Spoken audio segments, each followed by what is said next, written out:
Time for another edition of Bama and Bourbon with Aaron Suttles from Alabama. I'm Lance Taylor from the next round. This is on Roll Tide Pods. Like, subscribe, give us double thumbs up. We would appreciate that. We talk a little bourbon. We talk a little Alabama. We'll mix in some Alabama football with the coaching staff being finalized, and we will talk a little Alabama basketball. Yeah. But first, we're talking 792 small batch bourbon. I've had it before. I like it. 1792. Yeah, I think I've had this before. I mean, for the price point, I think you can get this at like Beverage Place, Pink Package, two of our great sponsors, for like $40, $45. Yeah. Now, here is the difference of this Bama and Bourbon for the first time in the history, the conception of the show. I'm filling one glass and not two. Dry February. What led to that? Because most people do dry January, I know. Right? Well, January's 31 days. February's typically 28 days right. now. So it was a strategic decision. It was. And February sucks. Shitty weather. It's been horrible. Yeah, and I mean, today's nice, but it's been horrible. You're getting into, basketball. You're getting into that feel for basketball. Football is almost done outside of the one game, which is the Super Bowl. It's going to suck that I can't have some small batch for the Super Bowl, but so be it. So what it says here, sophisticated and complex, a 792, distinctly different bourbon created with precise craftsmanship, made from their signature high rye recipe, and the marriage of select barrels carefully chosen by the master distiller. 1792 bourbon has an expressive and elegant flavor profile. Unmistakable spice mingles with sweet caramel, vanilla to create a bourbon that is incomparably brash and bold, yet smooth and balanced. Elevating whiskey to exceptional new heights, 1792 bourbon is celebrated by connoisseurs worldwide. Again, it's very consistent. It's got a great price point. I don't necessarily love the gold top. It's too flashy for bourbon. Yeah, see, to me, and this is the one knock on 1792, I think it is really, really good, especially for the price point. But if you just had a regular bottle with almost like a white label that just had like black 1792, I think bourbon connoisseurs like the basics. Like, we've got way too many bottles that look cologne-ish. That's a good point. Bottle service. Like you see in a club is what I'm like. Yeah. You don't want to pick up a bottle of bourbon and think, this is what I'd be drinking when I was sitting private VIP in Vegas. Yeah, I get that for some liquors, but not for bourbon. It's just it's not. But I mean, how have you tried? Yeah, it's good. Have you had it before? I have. I remember. I don't know if it was the same, but they have different. Yeah, they do. I don't think we had 1792 last year. We might have had it 2 years ago. I'm not sure. I'm looking back here to see if I see any up here at Disrupt Media. We got a million bourbons back here. Anyway, very good. You can get it. Beverage Place, Pink Package, both located right off of Highway 280. One-stop shops, liquor, beer, seltzers, wines, cigars, ice, even fresh lemons and limes. They open early. They close late. Let's start football-wise. Yeah. You've been out on the road, right? Yeah. I've been spending some time with the new coaching staff. Was in Mobile with the entire coaching staff last night. So, second time I've gotten to hear Coach DeBoer speak. He was speaking to the Red Elephant Club in Mobile. It's an annual trip down there. It's the biggest Red Elephant Club in the state, Coach Bryant's original Red Elephant Club. So it's got some pull to land big names like that. So they all flew down there. Greg Byrne opened it up, and then Coach DeBoer spoke about his entire assistant coaching staff. Does he seem to be getting more comfortable before we get to specific names on that staff? Yeah, I was talking to somebody as I was driving here. I think we were spoiled for 17th season because Nick Saban's one of the best orators we've ever had in college football. Yeah. And so I don't think necessarily Coach DeBoer is not a good speaker. He's just not Nick Saban level. And look, your job is to coach football, not to be a Fortune 500 speaker or leader of a company like that. But he's not as dynamic as Coach Saban. But I don't think he's uncomfortable. But I do think he's got to find his rhythm. Yeah, when he did the initial presser that Saturday, which I know you were at, I was impressed just because of the pressure with that.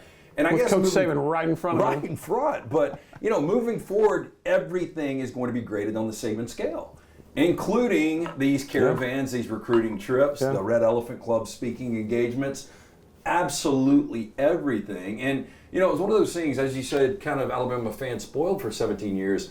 When Saban would lose a coach, it wasn't a big deal. You were like, it's still Nick Saban. It's going to be fine. Friday news starts to circulate that Ryan Grubb was possibly interested. There was a mutual interest in Seattle and new head coach Mike McDonald bringing on Ryan Grubb as the offensive coordinator. And I don't know, it seems like that's gone kind of the other way. Now, Seattle has not yet, as we record this on a Tuesday, they still don't have an offensive coordinator in place. Yeah. I think they really want Mike Kafka, but that interview has been blocked from New York. So I don't know what's going on there, but they don't have an offensive coordinator yet, so there still is a possibility that Ryan Grubb could take off and leave. Have you met Ryan? Does he seem to be comfortable in Tuscaloosa? He was there last night, and Coach DeBoer was asked about his coaching staff and if he anticipated any movement on his coaching staff, which is crazy to think. He just got it. When were we leaving? But it was pretty thinly veiled reference to the Grubb situation with Seattle, as you mentioned, and Coach DeBoer said he doesn't anticipate any movement on his coaching staff. But like you said, that could all change once you get an offer. Things move pretty quickly. Yeah. So and as we record this again on Tuesday, and you probably know more than I do on this. Is it Inge? Who was the guy that was brought up? Inge. Yeah. Okay. Yeah. So I know he's been a defensive guy the majority of his career, but he also has coached special teams at Indiana, somewhere else. Is he going to be on the staff as special teams, or is he going to be a defensive assistant? Do you know? I think he's going to be an on-the-field coach. Okay. Yeah, I think so too. I mean, I read special teams. Somebody told me they heard defensive. But Look, I don't know what Coach DeBoer is going to do with his staff. I don't know if it's a full-time job just coaching special teams. You're going to have to do something else. Yeah, I mean, that makes sense. Yeah.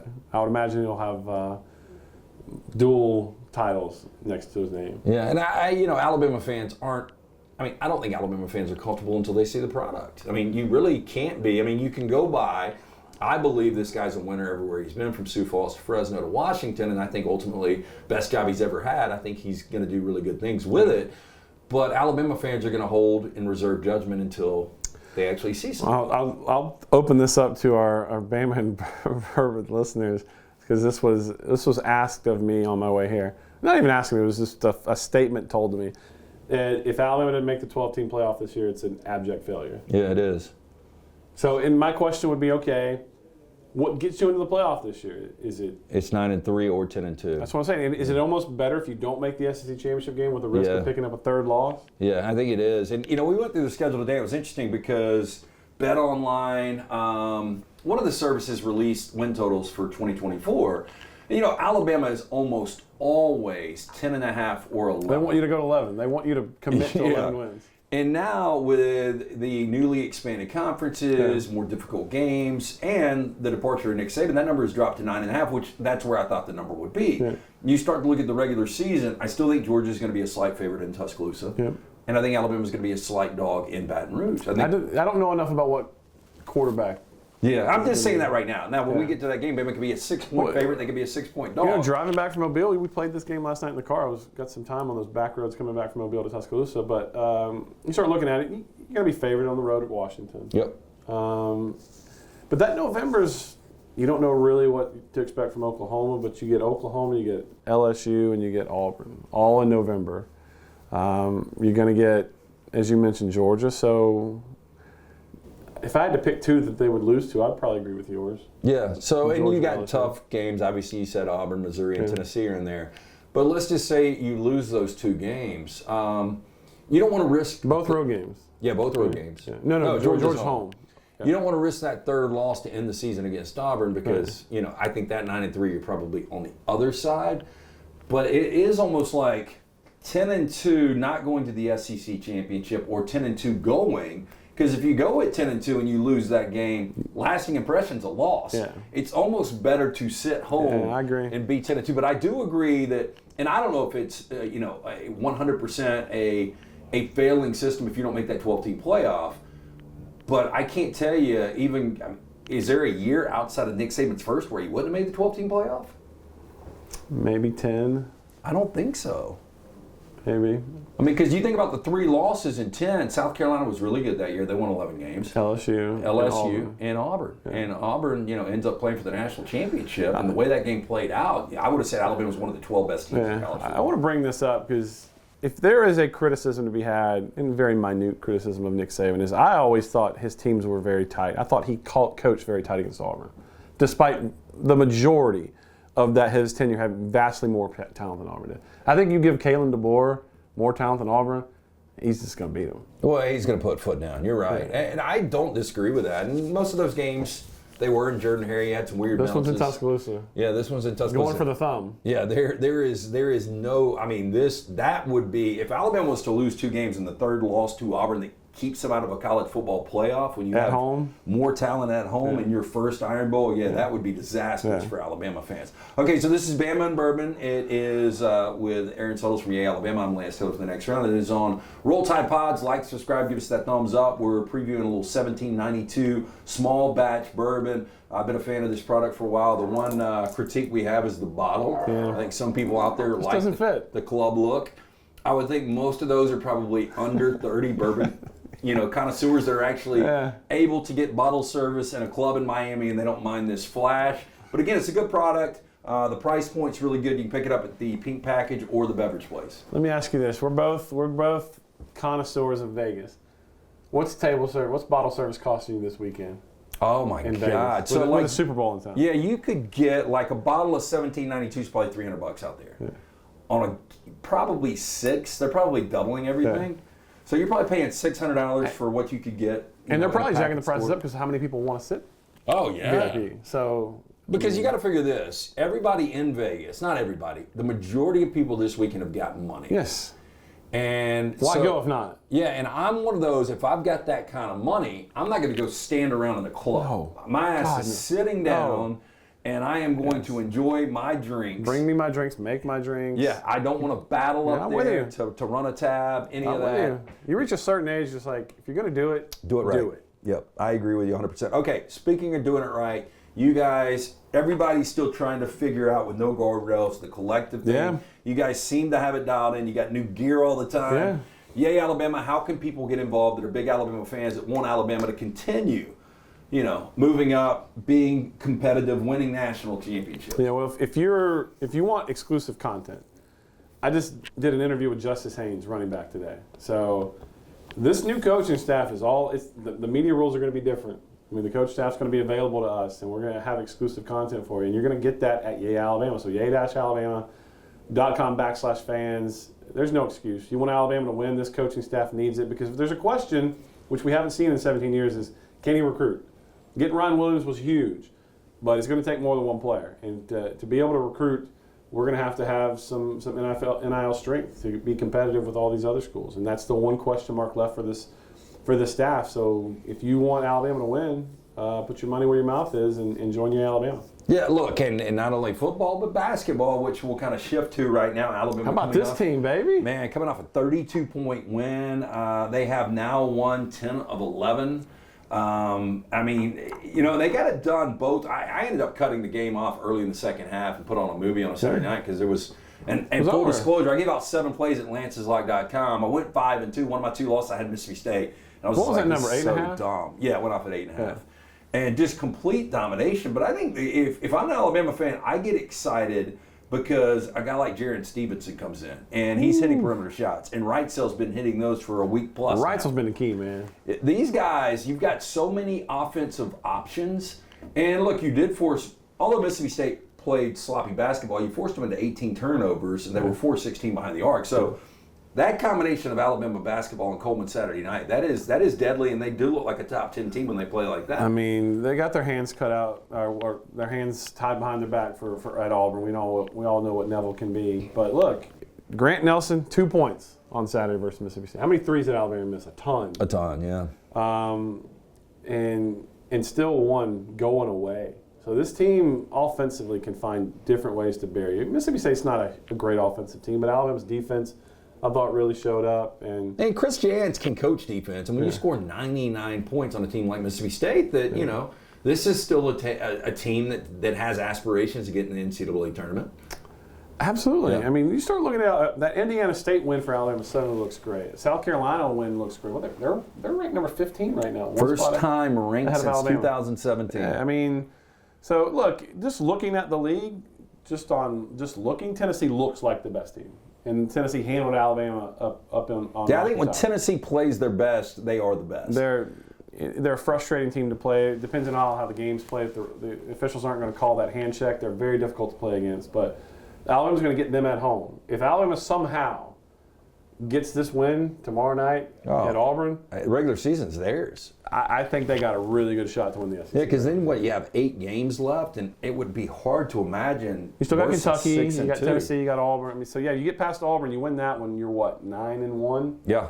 You get Tennessee at home, you got Kentucky, you got Florida. I mean, so there's some more challenging games, but I still think 6-2 if you're able to get Auburn and Neville. if you get Auburn and Neville and you go 9-1 after what they were coming off of that tough stretch in the non-conference. That would be 15-3 if they go 6-2 after that. 15-3 is going to be hard to. What are they projected right now? Is it 3 seed? Yeah, 3 seed. Pretty impressive what Nate has done. I mean, it really is. Considering where we thought this, they played a quad one like schedule, but they haven't won a ton of those quad one games. They didn't win a lot in December. That out of conference beat them up a little bit. Yeah. Okay. So I want to ask you about Nick Pringle because this is a guy we haven't seen. Now, at least he was in the building on Saturday night. Yeah. How making the trip to Auburn. Okay. How much can you tell us about Pringle right now? It's just one of those things that you got to do the little things right. You do the little things right, the big stuff takes care of itself. And whatever Nate Oates wants to release about that, I don't think it's anything major. But I'm not worried about that. But if they can't trust you to do the things that you're supposed to do, then they're not going to play you. And the fact that it's happened multiple times now in this season is concerning. So Nate Oates said he's making the trip to Auburn on Wednesday night. I don't know if we'll see him. I don't know that you can rely on him if you've just coming off the suspension. And do you need him right now with the way the team's playing? Yeah, I mean, I don't know if you do. I think down the stretch you probably do need that lead. You probably need the fouls too. And the fouls. Going up against Janai Broom. I don't really know what your other options are. Sure, like he could probably transfer somewhere else next year, but like if you want to have an opportunity to make a deep run in March, and I don't know if there's better options right now for Pringle. So you seem like he would probably get it together here, but we'll see what happens. Yeah, and he's always fun to watch coming off that pick and roll where he rolls to the basket and Mark Sears throws it up for a noon. So. This Alabama team, though, I mean, this past weekend, 47 bench points. Yeah. Which, Greg Nelson got 2. Yeah. Alabama, he was in foul trouble. I think he played what? He didn't play very many minutes because he played enough, though. I mean, his line was awful. He did ultimately foul out, but still. I mean, Nate Oates picked up another technical, as he's prone to do. So, but this thing, talking about the depth of this team, the offensive output, their ability to shoot free throws, 10 of 10 Saturday. It's a good shooting team.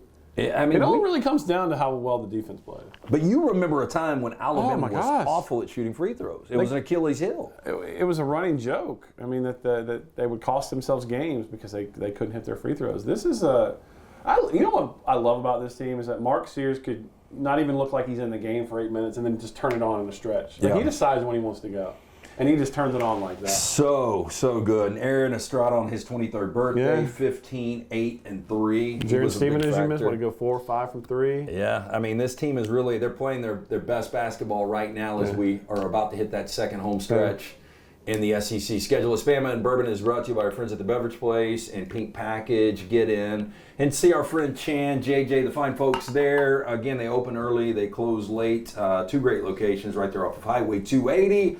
Once again, Yay Alabama, how can people get involved? Not only to help out the Alabama football program, but what Nate Oates has got going. All the sports at Alabama. We were with Greg Byrne last night in Mobile at the Red Elephant Club, and we gave him a stat that we just wanted to put it out there.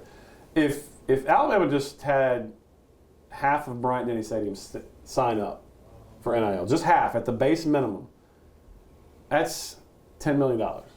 Okay, so let me ask you this. So capacity a little over 100. Yeah. How many of capacity is season tickets? Oof, that's a good question. I don't know. Yeah, so I'm just wondering, like, if you just got half of your season ticket holders, because you would think you're already vested or invested in Alabama buying season tickets. If we just got half of Bryant-Denny Stadium on a typical Saturday signed up for Alabama's funded. Do you think we ever approach a time, somebody's going to do this, they have to, where you add $5 per home ticket or $20 or $25 that goes to the collective, and it's just automatically put in there? I think so. I think eventually all NIL is going to come in-house. I think that's why you start hearing these stories about the SEC and the Big Ten sort of breaking away. They're going to govern themselves, and I think that's probably where it's headed. And then there just becomes a pool of money, and then the administration decides how that's doled out. Because look, I mean, right now, facilities are important. But they are not as important as they were 15 years ago to recruits. Recruits aren't asking, let me see your facility. I mean, they are, but They'd rather see their own money, The first question right? is, what can you do for me? And then it's facilities. Yeah, So I do think some of that money will be steered away eventually, but it's such a wild time right now in collegiate athletics. And so, look, I'm right here trying to bridge this gap because I love Alabama, went to school there, never hid that fact, and I'm in service to Alabama. So I'm trying to help them in any way I can. So it's Bama and Bourbon. We do it every week here on Roll Tide Pods. Like, subscribe, give us a thumbs up there. We are previewing a little 1792 small batch bourbon. They say it mingles the sweet caramel vanilla to create that bourbon that is incomparably brash and bold, yet smooth and balanced. Like only 93.7 proof, so not going to tell you. Wow, we've been 95 plus. We've I would want to say every other time it seems like 100 plus. Yeah, it's generally right around 100. But this is good. Check it out. Good for your collection. This is one of those you can break out. Even people you don't like that come over, because Bright Point is not going to break. I got a few bottles of those. Pink package beverage place. I do too. Got people coming over for the Super Bowl. I'll roll out something like 1792 for them. I can't even drink because it's dry February. Oh, you didn't think this through. So next week will be. So we have 3 more weeks of Bama and Bourbon where you're the lone drinker. You know what? I'll jump on that grenade for us. But I'll do doubles when we come back in March. I don't know what the product's going to be, but as we get ready for the SEC tournament in Nashville, NCAA tournament, this Alabama team, I don't know what the ceiling is. I don't know if they could hit a 2. I guess they could. You know what? And I sort of mentioned, I think the emergence of Latrell Wrightsell has been huge. I think because we thought that would probably be Aaron Estrada, and Aaron Estrada on any given night can be that, but he's not as consistent. The last month, and I know Latrell didn't play his best game against Mississippi State, but before that, the last month, 6 of his last 9 games, he'd scored in double figures. So his emergence, he's been in the starting lineup, and you're starting to see some of these young guys, Jaron Stevenson, and if they get somebody besides Mark Sears who they can depend on, and then with all the offensive talent, if another guy goes off, they're going to be tough to stop, man. Okay, before we get out of here, any football news we should be on the outlook for? Yeah, so originally Ryan Williams was supposed to sign on his birthday, which is February 9th.